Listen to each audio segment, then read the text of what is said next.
Kama hadi leo na tunapoelekea haujui kutumia teknolojia vizuri, tayari unajiwekea vizuizi wewe mwenyewe. Unajua dunia inabadilika kwa kasi sana. Ajira nyingi sasa hivi zinahitaji ujuzi wa kompyuta, simu na mitandao.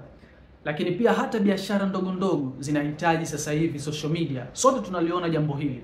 So ninachotaka kukwambia, sio lazima uwe mtaalamu kama vile ambavyo watu wengi wamekuwa wakifikiria.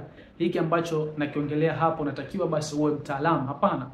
Unatakiwa ujue basi ile misingi basic ya kutumia tech kujisaidia katika shughuli mbalimbali ambazo unazifanya.